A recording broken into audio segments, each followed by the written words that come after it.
تو راجہ داہر کے جو ہندوستان میں حکومت ملی تھی سندھ میں، وہ بھی الیکشن کے ذریعے نہیں ملی تھی، وہ بھی اس نے تلوار لے کے ہندوؤں پہ زبردستی قبضہ کیا تھا. اس زمانے میں تو یہ تھا جس کی لاٹھی اس کی بھینس، جو پاورفل ہے وہ آئے گا. اب دیکھا یہ جائے گا کہ پاور میں آ کون رہا ہے، حق آ رہا ہے یا باطل آ رہا ہے. راجہ داہر نے بھی تلوار کی طاقت سے حکومت کی تھی، محمد بن قاسم نے بھی تلوار کی طاقت سے حکومت کی تھی، لیکن راجہ داہر نے جب تلوار کی طاقت سے حکومت کی، ہندوؤں کی تاریخ بتاتی ہے کہ ہندوؤں پہ ظلم کیا اس نے، بت پرستی کو پروموٹ کیا، اور جو سوسائٹی میں عورتوں پہ ظلم ہوتا تھا، یہ جو آپ ماضی اٹھا کے دیکھیں نا، شوہر مر گیا تو عورت کو بھی آگ میں جلا دیا جائے، یہ ساری رسومات تو اس وقت سے چلی آ رہی ہیں. جب محمد بن قاسم گیا ہے، اس نے ایسا عدل کا نظام قائم کیا ہے. ہندوؤں کی تاریخ بتاتی ہے، یہ میں نہیں کہہ رہا، یہ زیادہ پرانی بات نہیں ہے.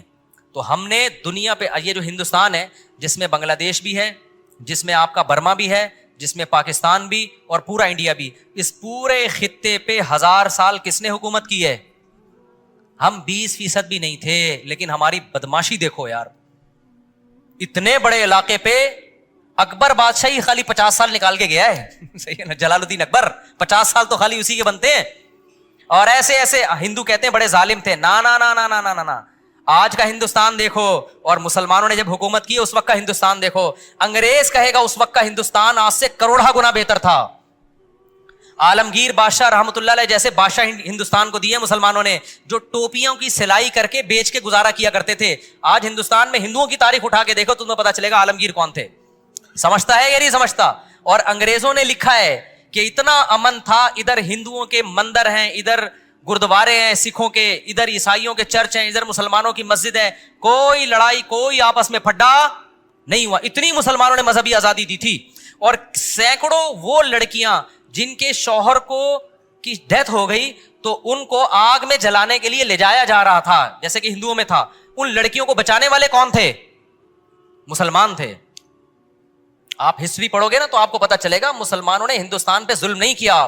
ایسا اسٹیبل کیا ہے نا، جب آپ کے مغلوں کی حکومت تھی، ہمارے مغلوں کی، تو برطانیہ جو ہے نا، برطانیہ اس نے پابندی لگائی تھی کہ یہ جو ہندوستان کے جو بحری جہاز ہیں نا، یہ ہماری پورٹ کے قریب سے نہ گزریں، کیونکہ یہ اتنے خاندانی بہترین جہاز ہیں کہ ان جہازوں کو لوگوں نے دیکھ لیا تو ہمارے جہاز مارکیٹ میں بکنا ختم ہو جائیں گے. ایسے ہندوستان کے انجینئر تھے. جامعۃ الرشید نے اس پہ ایک ڈاکومنٹری بنائی ہے ہندوستان کی تاریخ پر. وہ ڈاکومنٹری آپ ضرور دیکھیں، وہ ساری انگریزوں کی کتابوں سے لے کے بنائی ہے. گورے کیا کہہ رہے ہیں ہندوستان کے بارے میں جب مسلمانوں کی حکومت تھی. گورے نے آ کے نا ہندوستان کی ایسی کی، بولو تیسی کی ہے. آپ کہتے ہیں ٹرین کی پٹریاں ڈال دی اس نے. یہ پٹریاں تو وہ تو ٹرینیں ایجاد ہو رہی تھی، یہ تو ویسے ہی ڈلنی تھی، مسلمان ڈال دیتے پٹریاں. خلافت عثمانیہ نے ابھی تک ٹرین کی پٹری ہے وہاں پہ حرم میں آتی ہے، وہ اسٹیشن جا کے دیکھ لو ترکوں کا. میں نے پٹریاں ڈال دی. او بھائی پٹریاں تو انہوں نے ڈالی، سڑکیں بنا دی. جو یہاں سے خزانے لے کے گئے ہیں نا، وہ جو برطانیہ نے ترقی کی ہے، وہ ہمارے ہی نوالے چھین کے ترقی کی ہے. آج بڑے بڑے میں ہیں، kindly nice to meet you, یہ ٹوپی ڈرامے کر رہے ہیں. ٹھیک ہے، بہت اچھے ہیں اخلاقی لحاظ سے. میں نہیں، کیونکہ مجھے ویزا بھی چاہیے برطانیہ کا. خیر وہ میرے بیان نکال لیتے ہیں. لیکن یہ جو ہے نا، یہ سارا خون کس کا ہے؟ یہ ہماری رگوں سے نا خون نچوڑ کے برطانیہ ٹرانسفر کیا گیا ہے. سمجھتا ہے کہ نہیں سمجھتا ہے؟ تو آپ کبھی جاؤ نا یار، یورپ جاؤ، اسپین جاؤ، اور کبھی ہسٹری پڑھو. خدا کی قسم ایسا شاندار ماضی تھا نا ہمارا. دیکھو دنیا میں حکومت 3 قوموں نے کی ہے، اور بڑے خاندانی طریقے سے. نہیں آئی بات سمجھ میں؟ تو اگر اعتراض کرنا ہے تو پھر یہودی پہ بھی، عیسائی پہ بھی ہو، اور نہیں کرنا تو تینوں پہ کوئی اعتراض نہیں بنتا. تو ہم بتاتے ہیں تینوں پہ کوئی اعتراض کیوں نہیں بنتا. اس لیے نہیں بنتا کہ اللہ تعالیٰ نے جب پیغمبروں کو دنیا میں بھیجا ہے تو یہ زمین کا مالک کون ہے؟ اللہ ہے. اللہ کہتے ہیں کہ جو باطل ہے اسے زمین میں رہنے کا حق ہے، زمین پہ حکومت کا اسے حق نہیں ہے. یہ اللہ کا نظام ہے. لوگ کہتے ہیں نا محمد بن قاسم ہندوستان آیا، راجہ داہر سے لڑا. تو وہ کون تھا؟ زمین تو راجہ داہر کی تھی. وہ عرب کیوں آ گیا وہاں لڑنے کے لیے؟ زمین نہ راجہ داہر کی تھی، نہ راجہ داہر کے ماموں کی تھی. زمین کسی کی بھی نہیں ہے. زمین کس کی ہے؟ اللہ کی ہے. اور اگر آپ علاقے کے لحاظ سے کہنا چاہتے ہو تو علاقے میں بھی تو وہ بھی تو کہیں بعد میں، اصل تو آدم علیہ السلام جہاں پیدا ہوئے تھے، اصل تو ہم وہاں کے ہیں. یہ تو سارے وہاں سے ٹریول کر کے گئے ہیں. تو راجہ داہر کے جو ہندوستان میں حکومت ملی تھی سندھ میں، وہ بھی الیکشن کے ذریعے نہیں ملی تھی. وہ بھی اس نے تلوار لے کے ہندوؤں پہ زبردستی قبضہ کیا تھا. اس زمانے میں تو یہ تھا جس کی لاٹھی اس کی بھینس، جو پاورفل ہے وہ آئے گا. اب دیکھا یہ جائے گا کہ پاور میں آ کون رہا ہے، حق آ رہا ہے یا باطل آ رہا ہے. راجہ داہر نے بھی تلوار کی طاقت سے حکومت کی تھی, محمد بن قاسم نے بھی تلوار کی طاقت سے حکومت کی تھی, لیکن راجہ داہر نے جب تلوار کی طاقت سے حکومت کی, ہندوؤں کی تاریخ بتاتی ہے کہ ہندوؤں پہ ظلم کیا اس نے, بت پرستی کو پروموٹ کیا, اور جو سوسائٹی میں عورتوں پہ ظلم ہوتا تھا, یہ جو آپ ماضی اٹھا کے دیکھیں نا, شوہر مر گیا تو عورت کو بھی آگ میں جلا دیا جائے, یہ ساری رسومات تو اس وقت سے چلی آ رہی ہیں. جب محمد بن قاسم گیا ہے, اس نے ایسا عدل کا نظام قائم کیا ہے. ہندوؤں کی تاریخ بتاتی ہے, یہ میں نہیں کہہ رہا, کہ آج دیکھو ہندوؤں نے نا محمد بن قاسم کی تصویریں اب تک بنائی ہوئی ہیں, حالانکہ اس زمانے کی فاتحین کی تصویریں ہمیں نہیں ملتی, لیکن ہندوؤں نے محمد بن قاسم کی پوجا شروع کر دی تھی, اس سے عقیدت اور اس سے محبت میں. تو دنیا میں کوئی ملک کسی کا نہیں ہے کہ یہاں کی قوم ہے, قوم ووم کچھ بھی نہیں ہوتا. اگر قوموں کو دیکھو گے نا, تو پاکستان کا جو وزیر اعظم ہے, یا تو مہاجر ہوگا تو پنجابی کو اعتراض ہوگا, پنجابی ہوگا تو سرائکی کو اعتراض ہوگا, سرائکی ہوگا تو پٹھان کو اعتراض ہوگا, پٹھان ہوگا تو سندھی کو اعتراض ہوگا, سندھی ہوگا تو بلوچی کو اعتراض ہوگا, کیونکہ ہر الگ الگ قوم ہے. لیکن ہم دیکھتے ہیں کہ یار کسی بھی قوم کا بنے پاکستانی ہے تو ٹھیک ہے. تو پاکستانی کیا ہوتا ہے؟ یہ تو لکیریں آپ نے بنائی ہوئی ہیں نا. میں پاکستان کے وجود کا قائل ہوں, لیکن یہ جو لکیریں ہم نے بنائی ہوئی ہیں اور اس بیس پر ہم نے قومیں بنا لی ہیں, یہ ہماری فرض کردہ ہیں, یہ خدا اور نیچر کی بنائی ہوئی نہیں ہے. نہیں آ رہی میرا خیال ہے. تو اب جنگ دو ہی بیس پر ہوگی کہ جنگ لڑنے والا کون ہے. تلوار اٹھانے والے اہل حق ہیں تو ان کو حق ہے, اور تلوار اٹھانے والے اہل باطل ہیں تو ان کو حق نہیں ہے. یہ اسلام کا نظریہ ہے, اور اس کو یہودی بھی مانتا ہے, عیسائی بھی مانتا ہے. تو اسی بیس پر مسلمانوں کی جنگیں ہوئی ہیں. سمجھتے ہو کہ نہیں سمجھتے؟ تو اب پہلے یہودیوں نے حکومت کی, اور اچھا یہ بھی آسمانی مذاہب کے برحق ہونے کی دلیل ہے, کیونکہ جب موسیٰ علیہ السلام آئے نا, بنی اسرائیل انتہائی کمزور تھے, لیکن آپ دیکھو اللہ نے پوری دنیا پہ یہودیوں کو حکومت دے دی. تو آپ کیا سمجھتے ہو کہ یہ آسانی سے مل گئی ہوگی؟ بہت زبردست خونخوار جنگیں ہوئی ہیں, لیکن ان جنگوں کے پیچھے موٹیویشن کیا تھی؟ پیغمبروں کی دعوت. اتنی زبردست موٹیویشن نہ ہو تو جنگوں میں کامیابی ممکن نہیں ہے. سب سے بڑی ریاست کس کی قائم ہوئی تھی؟ یہود. تبھی تو یہودی اس کے پیچھے پڑے ہوئے کہ یار ہم نے پوری دنیا میں بدماش بن کے زندگی گزاری ہے, ابھی ہم اتنے سے کیوں ہو گئے؟ اب وہ چاہ رہے ہیں کہ اسرائیل ان کے پاس آئے, بیت المقدس ان کے پاس آئے, ان کا جو اول قبلہ تھا وہاں سے ہم دوبارہ سے آغاز کریں, اور داؤد علیہ السلام اور سلیمان علیہ السلام کے دور میں جو ہماری اتنی بڑی حکومت اور ان کی تاریخیں بتاتی ہیں نا قائم ہوئی تھی, ہم دوبارہ قائم کریں. جبکہ اللہ کیا کہتا ہے کہ بھائی جب تم نااہل ہو گئے تو ہم نے تم سے خلافت لے کے عیسیٰ ابن مریم کو دے دی, جو عیسائی جو حضرت عیسیٰ کو فالو کریں گے ان کو دے دی. پھر اللہ نے کیا کہا کہ جب عیسائیوں کے دین میں تحریف ہو گئی, وہ زنا اور شراب کی طرف لگ گئے, اغلام بازی کو آج دیکھو ان لوگوں نے لیگل کر دیا ہے, ان تمام چیزوں کی طرف لگ گئے, اور عیسیٰ ابن مریم کو اللہ کا بیٹا کہنا شروع کر دیا, ان کی تعلیمات مسخ ہو گئیں. تو پھر اللہ نے محمد صلی اللہ علیہ وسلم کو بھیجا, اور اب خلافت کس کے حوالے کر دی گئی ہے؟ اہل اسلام کے حوالے کر دی. تو 1920 یا 23 میں خلافت کا خاتمہ ہوا ہے, 20 میں تقریباً. آپ کو پتا ہے آج امریکہ سپر پاور ہے, کل رشیا سپر پاور تھا. چند سال پرانی بات ہے, تھوڑا سا پیچھے جائے نا 1920 تک, تو سپر پاور کون تھا پتا ہے آپ کو؟ مسلمان تھے. 40-50 کنٹری, بلکہ اس سے بھی زیادہ, یہ ہماری کسٹڈی میں تھے. پہلی جنگ عظیم میں برطانیہ نے خلافت عثمانیہ پہ حملہ کے لیے بحری بیڑا بھیجا تھا, تو اس کو ہماری فوجوں نے کیا کر دیا تھا؟ آج تصور ہے کہ برطانیہ بحری بیڑا بھیج رہا ہے اور ہماری فورسز, ہے ممکن ہے لیکن بہت مشکل ہے. تو اتنا بڑا بحری بیڑا تھا, اور جو ہماری خلافت تھی نا, جس کو گریٹ اتھیمین کہتے ہیں یہ انگریز, پتہ نہیں انگلش میں کیا پروناؤنسیشن ہے, انہوں نے اس کو واپس کر دیا تھا. یہ تو پہلی جنگ عظیم میں ہم جرمنی کے اتحادی بن گئے تو مار کھا لی, جرمنی پٹا تو ہم بھی پٹ گئے, ٹھیک ہے نا. اگر پہلی جنگ عظیم میں ہم جرمنی کا ساتھ نہ دیتے, آج جرمن کے نا مسلمانوں سے بڑے اچھے تعلقات ہیں اس وجہ سے, ترکی سے بھی بڑے اچھے, ان کو پتا ہے کہ انہوں نے ہمیشہ ہمارا ساتھ دیا, کیونکہ 2 بلاک بن گئے تھے نا, ہم جرمن کے ساتھ تھے, وہ پٹے تو ہم بھی گریبی میں, جب ظاہر ہے دوست پٹتا ہے تو پھر ہم بھی گریبی میں پٹے, اور ہماری خلافت کی ایسی کی تیسی ہو گئی. اور اس میں ہمارے بھی بہت سارے قصور تھے. اس میں مذہبی لوگوں کا ایک بہت بڑا قصور یہ تھا کہ وہ پرانی روایات کو پکڑ کے رکھے ہوئے تھے. وہ سائنس اور ٹیکنالوجی کے میدان میں جتنی ترقی کرنی چاہیے تھی, اس ترقی میں کسی حد تک رکاوٹ بنے ہوئے تھے. بہت ساری چیزیں زمانے کے حساب سے اپڈیٹ کرنی تھی, وہ نہیں کر رہے تھے. بڑے مسائل ہیں, اور بہت سارے مسائل ہیں. تو خیر وہ خلافت کا خاتمہ ہوا. سلیمان علیہ الصلوۃ والسلام جو موسیٰ علیہ السلام کے بعد آئے, موسیٰ علیہ الصلوۃ والسلام کے ذریعے اللہ نے فرعون کا مصر میں خاتمہ کیا. آپ تفسیروں میں پڑھ چکے ہیں. پھر موسیٰ علیہ الصلوۃ والسلام نے بنی اسرائیل کو حکم دیا کہ اب جہاد کرو. بنی اسرائیل نے کہا اذهب انت وربک, اے موسیٰ آپ جاؤ اور آپ کا رب جائیں, ہم یہاں بیٹھے ہوئے ہیں. تو یہ نالائقی کی جس کے نتیجے میں اللہ کی طرف سے عذاب آیا، اور 40 سال اللہ نے حکم دیا کہ یہ وادی طی میں حیران سرگردان گھومتے رہیں گے۔ اسی دوران حضرت موسیٰ علیہ السلام کی وفات ہوئی اسی میدان میں، اور پھر موسیٰ علیہ السلام کی وفات کے بعد بنی اسرائیل میں جو پیغمبر تھے ان کی قیادت میں پھر بنی اسرائیل نے جہاد کیا، اور اللہ نے ان کو فتح اور نصرت سے ہمکنار کیا۔ اور بنی اسرائیل کا پھر بنی اسرائیل اسی جب جہاد کیا تو قرآن مجید میں آپ نے طالوت اور جالوت کا واقعہ سنا ہے۔ اسی لڑائی میں بنی اسرائیل اس میں یا اس کے بعد دوبارہ کوئی نئے پیغمبر آئے یہ ہمیں یقینی طور پر نہیں ملتا ہسٹری میں، لیکن اسی سلسلے میں بعد میں پھر بنی اسرائیل کی لڑائی ہوئی، اللہ نے ایک پیغمبر ان میں بھیجے اور حکم دیا کہ تم ایک طاقتور قوم سے جہاد کرو، لڑائی کرو۔ تو بنی اسرائیل کے لیے اللہ نے طالوت کو امیر بنایا۔ پھر طالوت کو جب اللہ نے امیر بنایا تو طالوت کی قیادت میں جہاد ہوا۔ انہی کی فوج میں ایک داؤد علیہ السلام تھے جو پیغمبر نہیں بنے تھے۔ داؤد علیہ السلام نے دشمن کی فوج میں جو جالوت تھے ان سے بہادری سے لڑ کے ان کو قتل کیا، اور اللہ نے پھر داؤد علیہ السلام کے ذریعے داؤد علیہ السلام کو نبوت بھی عطا کی اور کمانڈر بھی بنایا، اور ان کے ذریعے دوبارہ سے بیت المقدس میں یہودیوں کی خلافت اور حکومت قائم ہو گئی۔ یہ میں اس لیے کہہ رہا ہوں کہ یہ تھوڑا سا ہسٹری کا سمجھنا، آپ کو تاریخ کا سمجھنا ضروری ہے ان آیتوں کو سمجھنے کے لیے۔ تو داؤد علیہ السلام کی بہت بڑی خلافت قائم ہوئی، دنیا کے بہت بڑے حصے پر حکومت ہوئی۔ آپ کو پتہ ہے کہ جب اہل حق اللہ کی راہ میں جہاد کرتے ہیں تو اہل باطل کی پھر ان سے دشمنیاں بھی ہوتی ہیں، تو اہل یہود کی دشمنیاں بھی بڑھتی چلی گئیں پھر دنیا کی مختلف قوموں کے ساتھ، لیکن اللہ نے فتح اور نصرت سے نوازا داؤد علیہ السلام کی قیادت میں یہودیوں کو۔ داؤد علیہ السلام کے بعد ان کے بیٹے حضرت سلیمان علیہ السلام جانشین بنے۔ سلیمان علیہ السلام کو اللہ نے داؤد علیہ السلام سے بھی زیادہ بڑی حکومت دی، اور یہودیوں کا دنیا کی ایک بہت بڑی آبادی پر قبضہ ہو گیا، اور انہوں نے شریعت کو نافذ کیا اور اللہ کے دین کے مطابق عمل کرنے لگے۔ مگر جیسے کہ آپ نے قرآن میں پڑھا ہوگا، ان کی گھٹی میں نالائقی تھی، جہاں پیغمبروں کو ستانے کا موقع ملتا یہ ستاتے، جیسے انہوں نے موسیٰ علیہ السلام کو ستایا تھا۔ تو حضرت سلیمان علیہ السلام کے بعد جو یہودیوں کا بادشاہ بنا، اس میں آہستہ آہستہ دینی لحاظ سے خرابیاں آنا شروع ہوئیں، اور پھر جب بادشاہ خراب ہوتا ہے تو عوام میں بھی خرابیاں آتی ہیں۔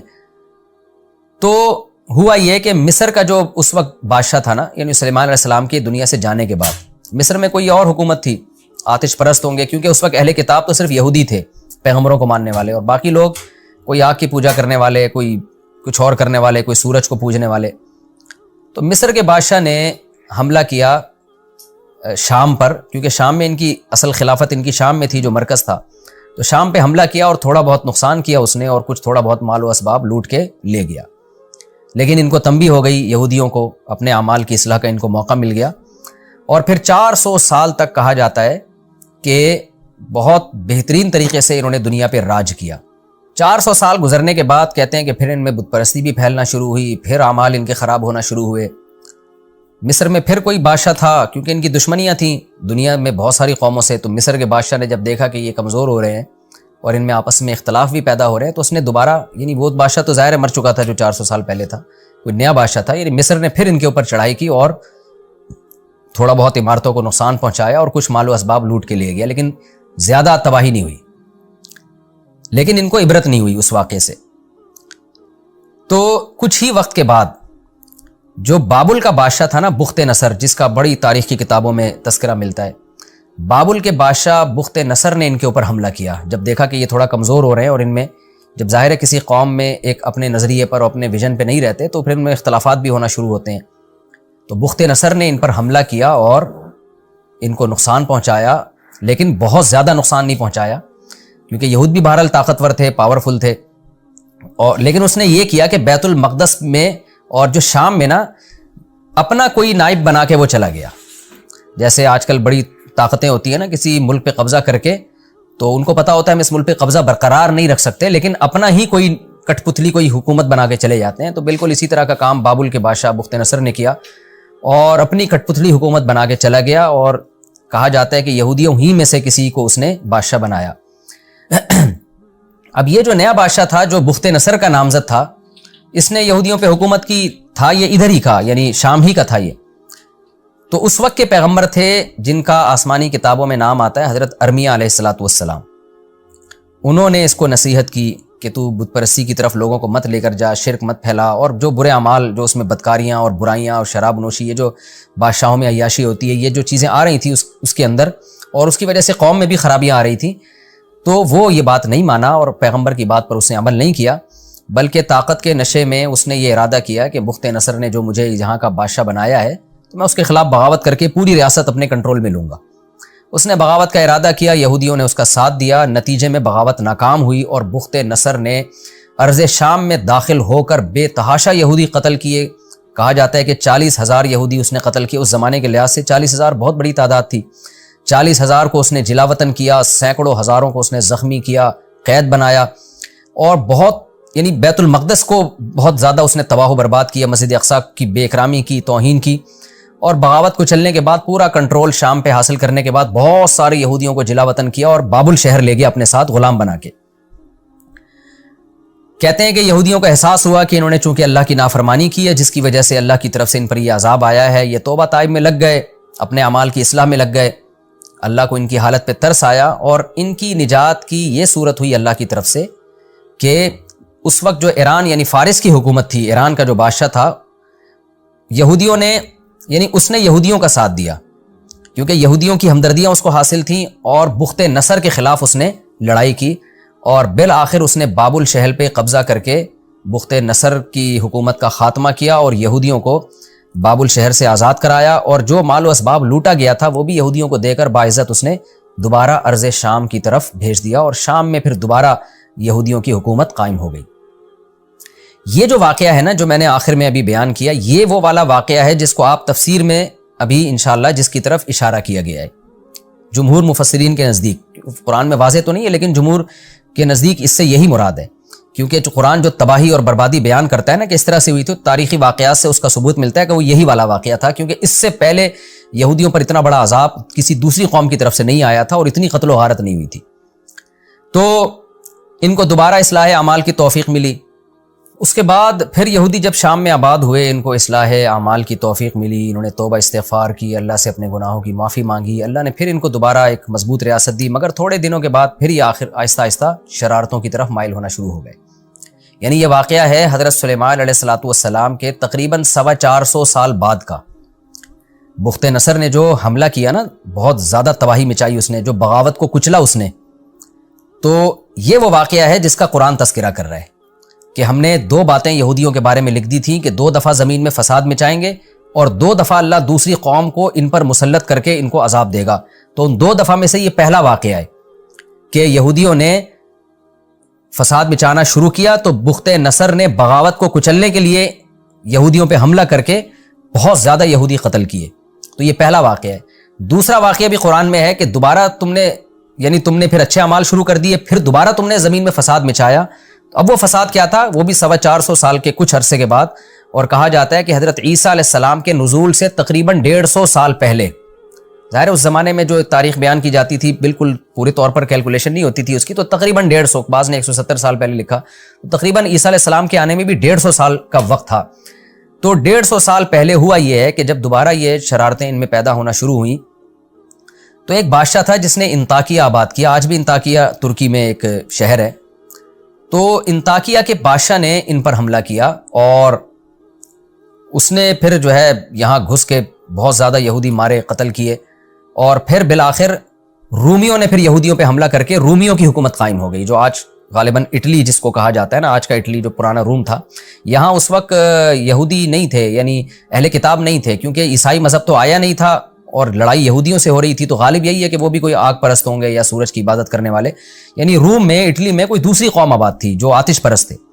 تو چونکہ بیت المقدس شام قریب ہے یورپ سے اور اٹلی سے یہاں کی نسبت، تو وہاں سے جو لوگ اٹھے، وہاں بھی ایک مضبوط حکومت تھی، انہوں نے اس پہ قبضہ کر لیا بیت المقدس پہ، اور پھر سلاطین روم کی یہاں حکومت قائم ہوئی ہے۔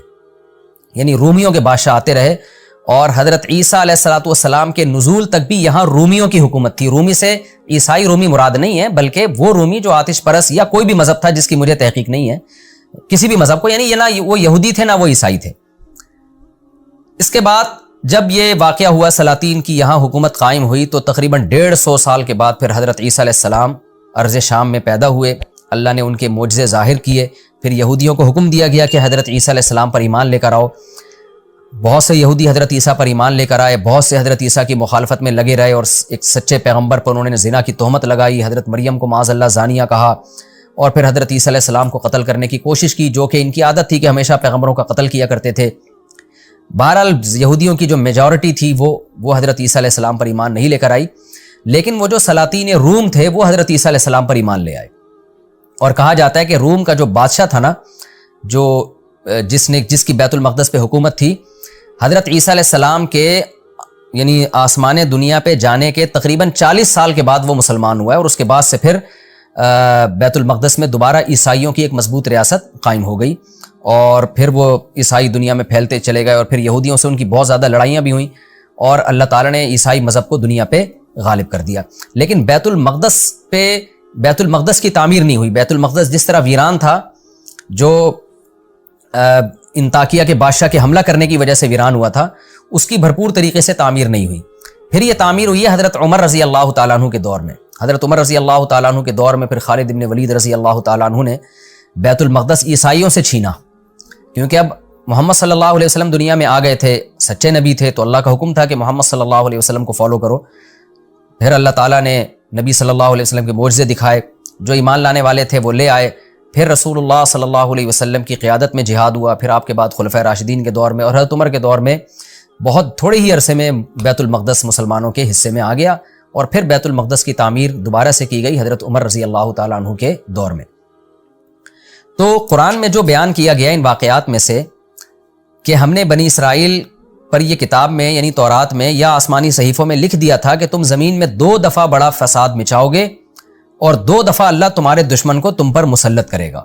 تو اس 2 دفعہ بڑے فساد سے مراد ایک تو وہ ہے جو بخت نصر نے حملہ کیا تھا بیت المقدس پہ, یعنی حضرت سلیمان علیہ السلام کے تقریباً 450 سال کے بعد بخت نصر نے حملہ کیا تھا, اس لیے کہ جو یہودیوں کا جو اس وقت جو بھی لیڈر تھا وہ بخت نصر ہی کی ایک کٹ پتلی حکومت تھی, اور وہ برائیوں کی طرف مائل ہو گیا تھا.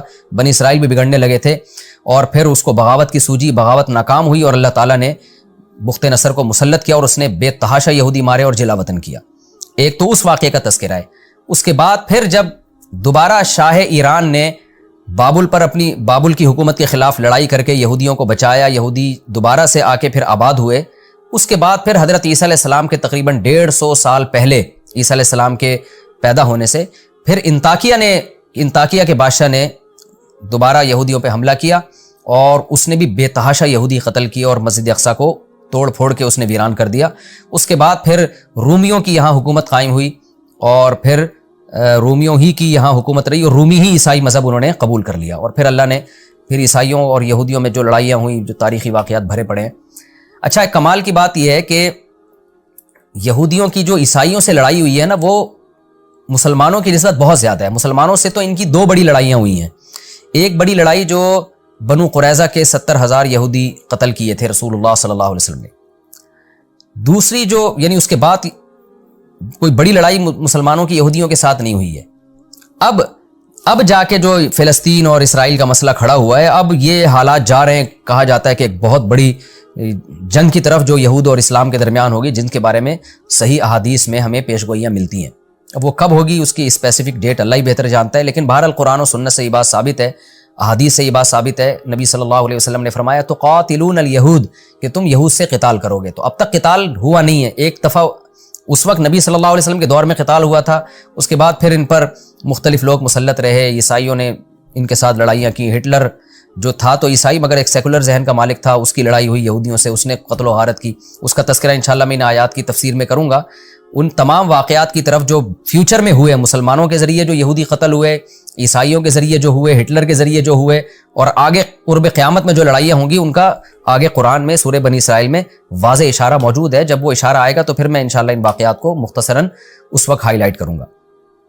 تو خلاصہ یہ نکلا کہ یہ جو دوسرا واقعہ ہوا ہے, اللہ نے اس کا بھی قرآن میں تذکرہ کیا کہ ان پر انطاکیہ کا بادشاہ مسلط ہوا اور اس نے ان کا قتل و غارت کیا. تو آگے اللہ نے پھر یہودیوں کو سمجھایا ہے کہ تم اپنے اعمال کو درست کرو, اگر تم نے درست نہیں کیا تو اللہ اسی طرح مختلف قوموں کو تم پر مسلط کرتا رہے گا. تو ہم ان آیتوں کی تفسیر کی طرف آتے ہیں. تھوڑا سا اجمالی خاکہ آپ نے تفسیر کا انشاءاللہ سمجھ لیا ہوگا. اچھا, یہ جو ہسٹری بیان کی جاتی ہے نا, یہ کوئی صحیح احادیث میں نہیں ہے, بلکہ یہ آسمانی کتابوں سے ہی مفسرین نے لی ہے.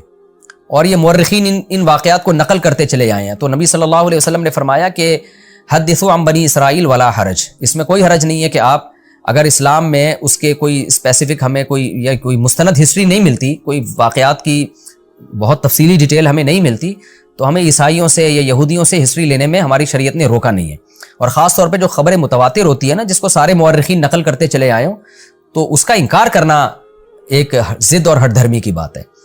تو قرآن سے بھی خاص طور پہ جب ان واقعات کی تائید ہو رہی ہے تو اس کو نقل کرنے میں کوئی حرج نہیں ہے. اس میں یہ مطالبہ کہ صحیح حدیث سے دکھائیں, یہ مطالبہ ایک کم علمی کی بات ہوگی. اگر حدیث میں اس کے خلاف ہوتا تو پھر ہم حدیث کو لیتے, ان واقعات کا انکار کرتے, لیکن نہ حدیث میں اس کی موافقت ہے نہ خلاف ہے, بلکہ قرآن سے اس کی تائید ہوتی ہے. اب میں اس کی تفسیر کی طرف آتا ہوں. قرآن کہتا ہے وَقَضَيْنَا إِلَىٰ بَنِي إِسْرَائِيلَ, ہم نے بنی اسرائیل کی طرف یہ فیصلہ کر دیا تھا, فی الکتاب, کتاب میں. کتاب سے تورات بھی مراد ہو سکتی ہے, آسمانی صحیفے بھی مراد ہو سکتے ہیں. وہ کہہ دیا تھا لَتُفْسِدُنَّ فِي الْأَرْضِ مَرَّتَيْنِ, کہ تم زمین میں 2 دفعہ فساد مچاؤ گے. یہاں بہت بڑا فساد مراد ہے, کیونکہ چھوٹے موٹے فسادات پر اللہ کی طرف سے سزا بھی چھوٹی موٹی ملتی ہے. اچھا, اللہ نے لکھ دیا تھا کہ کیا مطلب ہے؟ یہ ایسے ہی ہے جیسے ہمارے پیغمبر صلی اللہ علیہ وسلم نے ہمیں بتا دیا نا فیوچر کے بارے میں, کچھ باتیں ہوں گی, عیسیٰ ابن مریم نازل ہوں گے, تمہاری لڑائی ہوگی, فلاں سے ملحمہ کبریٰ ہوگا, جو قیامت کی علامات ہیں.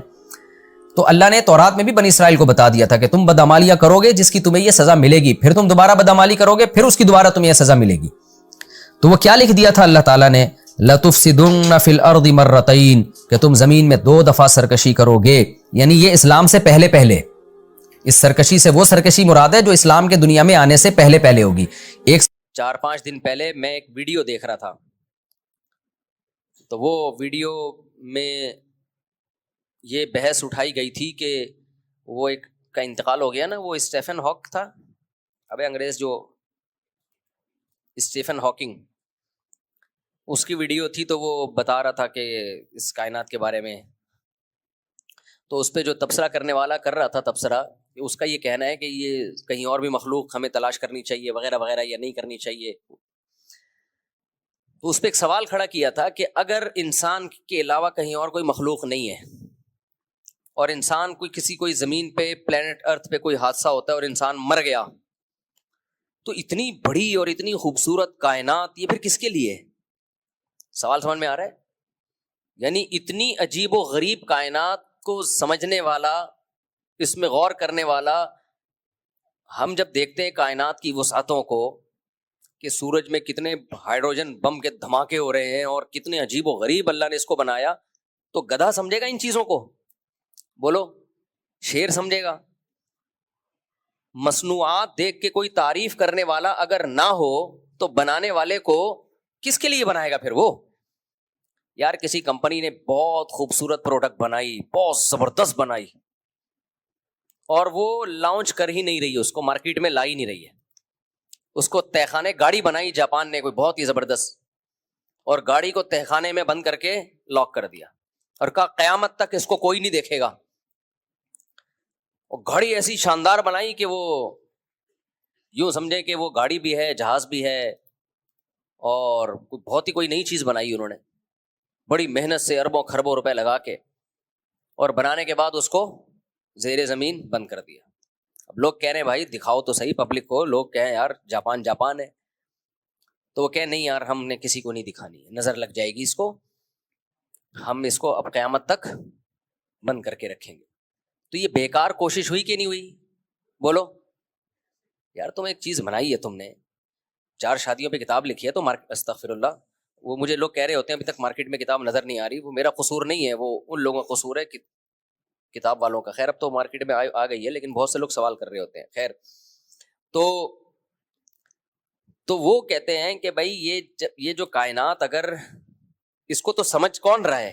انسان نا. اتنا تو ہر بچے سے بچہ بھی سمجھ رہا ہے, جب وہ یہ ویڈیوز دیکھتا ہے تو کہتا ہے یار کیا بنایا ہے خدا نے. تو کہتے ہیں یہ اتنی عجیب و غریب کائنات, اگر اس میں انسان مر گیا تو نہ تو اس کو کوئی سمجھنے والا رہے گا, نہ اس پہ کوئی تعریف کرنے والا رہے گا. خدا کی تعریف نہیں کرتے تو کائنات کی تو کر دیتے ہیں نا, جو ملحد لوگ ہیں, ایتھیس لوگ ہیں, کہ یار بڑی عجیب ہے یہ. تو اس سے پتہ چلتا ہے کہ اس کائنات کو سمجھنے کے لیے, غور و فکر کرنے کے لیے, ترقی کرنے کے لیے, یا غور و فکر کر کے بنانے والے کی تعریف کرنے کے لیے, یہ مخلوق صرف اور صرف یہ کون سی مخلوق ہے؟ انسان ہے، جو دیکھتا ہے حیران ہوتا ہے،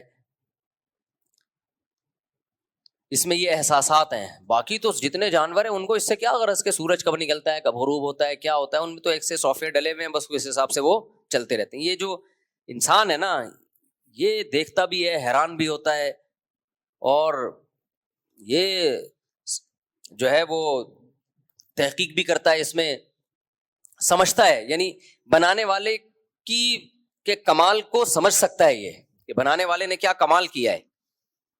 اس میں یہ صلاحیت ہے کہ یہ بنانے والے کا انکار بھی کر سکتا ہے اور اقرار بھی کر سکتا ہے. جانوروں میں تھوڑی ہے یہ سب کچھ. تو اس سے پتا چلا بھائی انسان کو جو فضیلت ہے وہ اس کے 6 فٹ کی 5.5 فٹ کی باڈی کی وجہ سے نہیں ہے. اگر باڈی کو آپ دیکھتے ہو تو پھر انسان کی واقعی 2% بھی زیادہ بول دیے، 0.5% کی بھی ویلیو نہیں ہے اس کی، بلکہ ٹکے کی ویلیو اس سے زیادہ ہے. سمجھ رہے کہ نہیں سمجھ رہے؟ تو انسان کو جو اللہ نے فضیلت دی ہے وہ کس کی بیس پہ؟ کھوپڑی. جو کھوپڑی انسان کے پاس ہے وہ کسی مخلوق کے پاس نہیں ہے، وہ جنات کے پاس بھی نہیں ہے. تبھی جنات میں نے نہیں سنا کوئی بڑا سائنٹسٹ گزرا ہو. سنا آپ لوگوں نے؟ جنات میں جتنے بھی بڑے بڑے شخصیات ہوتی ہیں نا، ان کے نام کے ساتھ سر نیم شیطان ہوتا ہے. سر نیم کیا ہوتا ہے؟ شیطان. تو وہ ایک آئے تھے نا، ابھی ایک نئی فلم آئی ہے مارکیٹ میں، وہ کہہ رہے تھے جنات جو ہے نا، جس پہ جن چڑھا ہوا ہو. ٹی وی میں ایک فلم آئی ہے آج کل، رمضان میں زیادہ چلتی ہے وہ فلم. تو کہہ رہے تھے کہ جب کوئی آپ کے پاس آئے نا اور یوں کر کے پلک نہ جھپک رہا ہو تو سمجھ لو یہ کیا ہے؟ جن کا بچہ ہے. اور بھی کچھ انہوں نے رپورٹیں پیش کی ہیں. تو میں نے دیکھا تو مجھے وہی بندہ لگ رہا تھا کہ یار کچھ اس میں زیادہ علامتیں یہ پائی جاتی ہیں. خیر وہی جو روئے تھے بہت زیادہ بھائی، وہ ماں کے غم میں روئے تھے. تو اینکر کہہ رہا تھا مت رو، میری ہنسی نکل رہی ہے، بہت مشکل سے میں نے برداشت کیا ہوا ہے. اینکر بھی رونے کی صورت بنا رہا تھا کہ مجھے بھی رونا آ رہا ہے، لیکن اندر اندر سے وہ یہ کہہ رہا تھا کیمرہ آن ہے ورنہ میں تجھے رکھ کے چماٹ لگاتا، چپ کر جا. یہ ڈرامے ہم نے پہلے بھی بہت دیکھے ہوئے ہیں. تو اینکر کی ہنسی آ رہی تھی اصل میں اس کو، لیکن وہ اپنی ہنسی کو روک رہا تھا مجبوراً، کیونکہ لائیو پروگرام چل رہا تھا. تو کہہ رہا تھا بس کر جاؤ. تو پھر اس نے جواب میں کہا کہ ہم کہاں جا رہے ہیں؟ دیکھ لیے گا دوبارہ وہ پروگرام. تو پاکستان کا پروگرام بڑھے گا کیوں نہیں؟ جس کی جو فیلڈ نہیں ہے وہ اس کام میں لگاؤ. کسی کو بھی کڑائی کرتا پہنا کے ٹوپی پہنا کے بٹھا دو لے جا کے، نام تک نہیں دیکھو کہ اس کا جو شناختی کارڈ پہ نام ہے وہ یہی وہ نام ہے یا کچھ اور نام چینج تو نہیں کیا ہوا اس نے. اور پھر لوگ تبصرے کر رہے ہوتے ہیں، ماشاءاللہ ماشاءاللہ کہہ رہے ہوتے ہیں. بھائی پہلے صلاحیت ہو. وہی بات ہے نا، ایک صاحب سے میں نے کہا کہ بھائی یہ جو آپ آج کل کے اسکالرس کو فالو کر رہے ہو، کہہ رہے نہیں وہ بات قرآن و حدیث سے کرتے ہیں. میں نے کہا آپ کو پتہ کیسے چل جاتا ہے کہ یہ حدیث کا ترجمہ صحیح کر رہے ہیں یا جو حدیث پیش کر رہے ہیں اس کے مقابلے میں دوسری حدیث بھی ہے یا نہیں ہے؟ تو میں نے کہا مجتہدین کو کیوں فالو نہیں کرتے؟ ابو حنیفہ، شافعی، ان لوگوں کو فالو کرو جو امت کے ریسرچر تھے یہ بہت بڑے. تو کہتے ہیں کیا ان سے امام حنیفہ سے غلطی نہیں ہو سکتی، امام شافعی سے غلطی نہیں ہو سکتی؟ تو میں جواب میں کہتا ہوں ایک ہے غلطی کسی اہل سے ہو، جو غلطی کا اہل ہو، جو تحقیق کا اہل ہو، اس سے غلطی ہوگی تو معاف ہے. جو تحقیق کا اہل ہی نہیں ہے وہ درست بات بھی کرے گا تو معاف نہیں ہے. دیکھو ایک ڈاکٹر علاج میں غلطی کرتا ہے اس کو معاف کیا جا سکتا ہے، بہت بڑا ڈاکٹر ہے یار، اس دفعہ غلطی ہو گئی، ٹانگ صحیح نہیں جڑی. لیکن کسی قصائی سے آپ نے آپریشن کرا لیا، وہ اگر ٹانگ جوڑ بھی دے گا نا معاف نہیں کیا جائے گا کہ تو نے ہاتھ کیوں لگایا، یہ تو قدرت کی چمتکار ہو گئی، کوئی قدرت کی طرف سے کہ جڑ گئی، ورنہ تجھے یہ اتھارٹی کس نے دی ہے کہ تو آپریشن کر. وہ اگر صحیح بات بھی کرے گا تو شریعت میں اس کی بات مردود ہے. بھائی تو اہل نہیں ہے. جو اہل ہوتے ہیں اذا اجتہد المجتہد، حدیث میں آتا ہے مجتہد جب اجتہاد کرے فإن أصاب فله أجران، درست نتیجے تک پہنچے 2 اجر، وإن أخطأ فله أجر، غلطی کرے تو بھی اجر، کیونکہ اس کے بس میں جو تھا اس نے کر لیا. لیکن جو آدمی اہل ہی نہیں ہے، آپ یونیورسٹی میں پڑھا آپ نے کیا ہے اور آپ لوگوں کو مسائل بتا رہے ہو، بھائی آپ تو اگر صحیح بات بھی کہو گے تو آپ کو اجر نہیں ملے گا، آپ اس فیلڈ کے ہو نہیں، آپ اہل نہیں ہو. اور جو اس سے مسئلہ پوچھے گا وہ بھی گمراہ ہوگا. یہ بخاری کی حدیث ہے، میں اپنی طرف سے نہیں کہہ رہا. حدیث میں آتا ہے قرب قیامت میں علماء ختم ہوں گے، لوگ جاہلوں کو سردار بنائیں گے، اپنا فتویٰ دیں گے جاہل لوگ. یہاں جاہل سے کیا مراد ہے کہ وہ ڈاکٹر نہیں ہوں گے یا وہ انجینئر نہیں ہوں گے یا وہ سائنٹسٹ نہیں ہوں گے، نہ دین کے علم میں کیا ہوں گے؟ جاہل. فرمایا غلو و اغلو، وہ فتویٰ دیں گے، لوگ اس فتوے کو فالو کریں گے، ان کی چرب زبانی کو دیکھ کر، ان کے ریفرنسز کو دیکھ کر خود بھی گمراہ ہوں گے، پبلک کو بھی گمراہ کریں گے. آپ کو یہ ریفرنسز کو دیکھ کر حدیث میں تو نہیں ہے، یہ الفاظ تو میں اپنی طرف سے ایڈ کر رہا ہوں. بھائی جب وہ فتویٰ دیں گے تو اپنا منجن بیچنے کے لیے کچھ تو سہارا لینا پڑے گا نا ان کو، کچھ تو سہارا لینا پڑے گا، کچھ تو بھرم میں لانے کے لیے کچھ تو کرنا پڑے گا ان کو. لوگ ان کے ان باتوں سے متاثر ہوں گے. آپ نے فرمایا حدیث سے صاف پتہ چلتا ہے فتویٰ دینے کا اہل مفتی ہے، عالم ہے، مجتہدین ہیں جن کو امت نے فالو کیا ہے، اس کے بغیر نہیں ہو سکتا. تو یہ پاکستان میں ہی ہے، اب سعودی عرب میں نہیں ہے، ملیشیا میں نہیں ہے، کہیں بھی نہیں ہے دنیا میں اتنی آزادی. سعودی عرب میں آپ دیکھیں تو دکھاؤ فتویٰ، آپ کو فوراً حکومت اٹھائے گی. آپ کہو میں نے قرآن حدیث کے مطابق بالکل صحیح فتویٰ دیا، وہ شرطیں رکھ کے چمٹ لگائیں گے تمہیں کہیں گے بھائی تو نے پڑھا کیا ہے. تو آپ بتاؤ گے کہ میں نے جی میڈیکل سائنس پڑھی ہے، تو کہے گا ادھر جا کے فتویٰ دے دو. میڈیکل سائنس کی باتیں کرو آپ کو فتویٰ دینے کی اجازت نہیں ہے. صرف یہ پاکستان میں چل رہا ہے سسٹم. الیکشن میں صرف سسٹم نہیں ہے، ہر جگہ کیا چل رہا ہے؟